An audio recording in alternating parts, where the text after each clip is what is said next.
welcome again.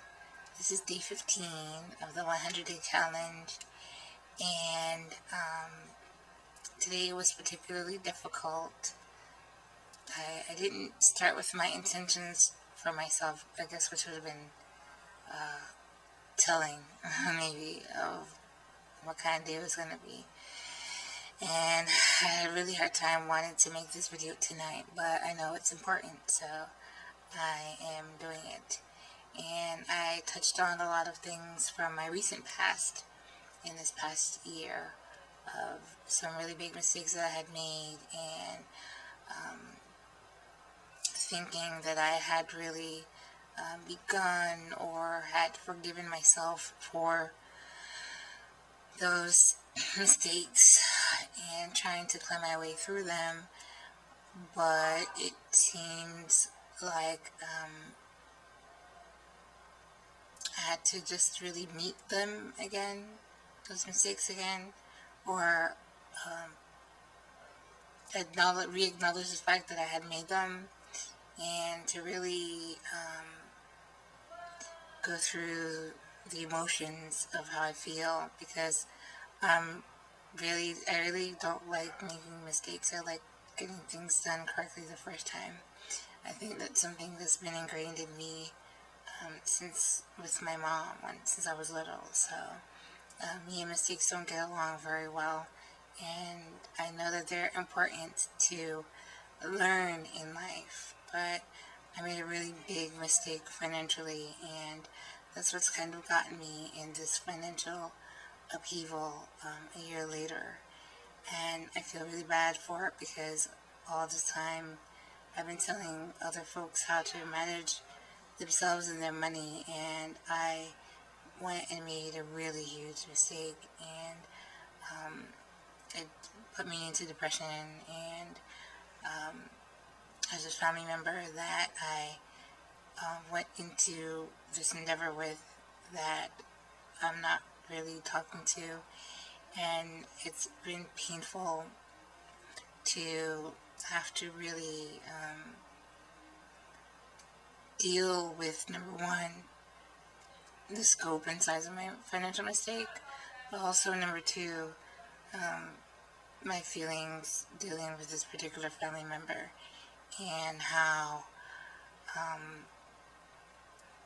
I essentially felt gutted and in pieces after everything was said and done. So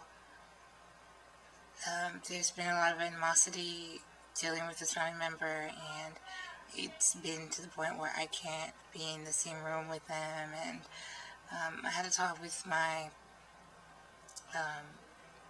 brother about the situation, and he was kind of, I felt kind of antagonized, but at the end of the talks with him,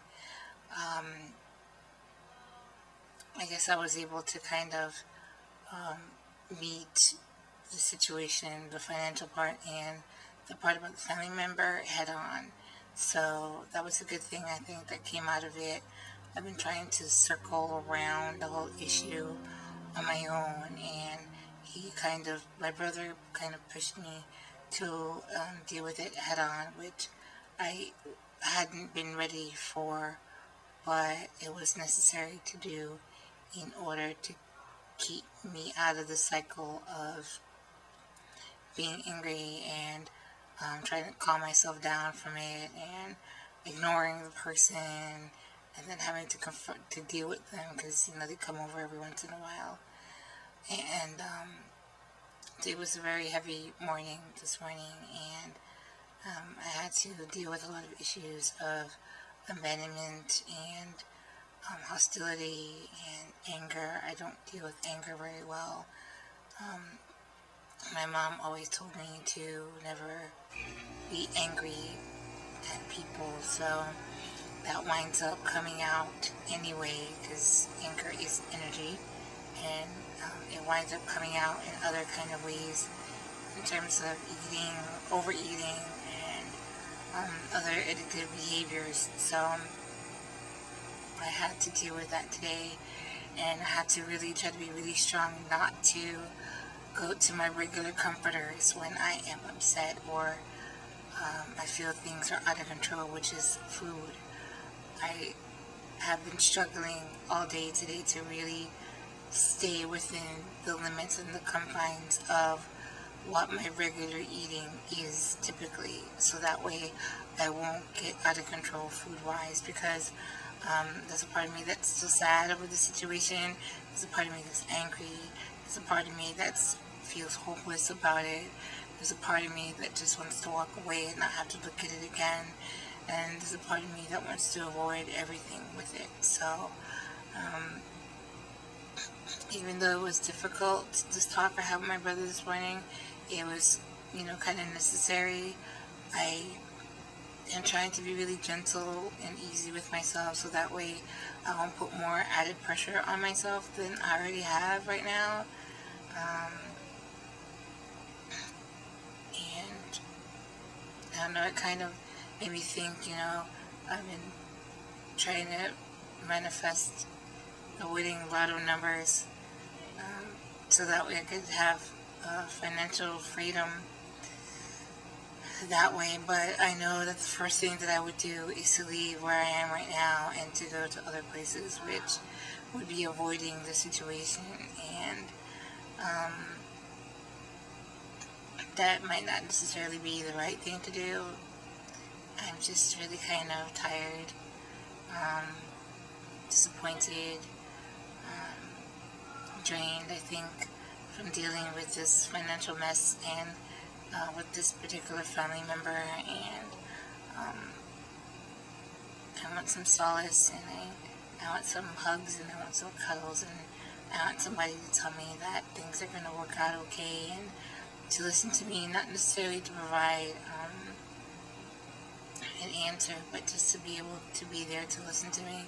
I feel like I'm missing that a lot in my life. So that was day 15. A lot of growing up stuff, facing past problems, and I'm hoping that I won't have to face this again. It's very taxing, and it makes me a little sad. So I'm still going to be manifesting those millions of dollars, and I'm still going to be manifesting health for myself. I'm still going to be manifesting happiness for myself. I'm still going to be manifesting that the tone and direction of my life gets better.